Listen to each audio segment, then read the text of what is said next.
Vendimi që Komisioni Qendror i Zgjedhjeve ka marrë për shfrytëzimin e palestrave sportive në mbar territorin e vendit tonë, ka ngjallur shumë reagime në rrjetet sociale nga shumë federata të sportit në vend, e veçanërisht ajo e basketbollit, pasi që gjatë kësaj fundjavë ishte paraparë të nisë sezoni 2025-2026 në Superligën e basketbollit të Kosovës. Duke pasur parasysh një gjendje të tillë, shumë klube kanë shprehur shqetësimin e tyre, sepse bazuar në gjendjen aktuale, rrjedhimisht me shumë gjasa, do të ndodhë edhe shtyerja e datës së fillimit të sezonit të ri basketbollistik në vend. Për të kuptuar më shumë, televizioni Syri ka kontaktuar me Federatën e Basketbollit të Kosovës, të cilët kanë bërë të ditur që federata shumë shpejt do të dalë me një vendim zyrtar, sa i përket çështjes se nëse do të shtyhet apo jo data e fillimit të sezonit të ri 2025-2026 në basketbollin e Kosovës.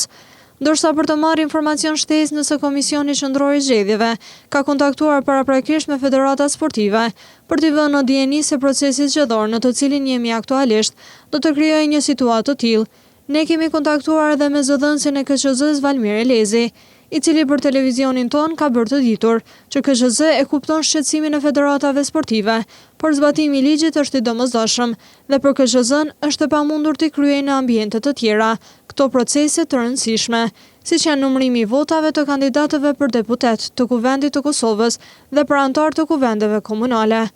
Tutje Elezi ka bërë të ditur që nga 38 qendra komunale, vetëm 15 prej tyre janë të vendosura në palestra sportive, që janë nën menaxhimin e komunave, ndërkaq 23 të tjera janë salla sportive të shkollave sportive apo të mesme.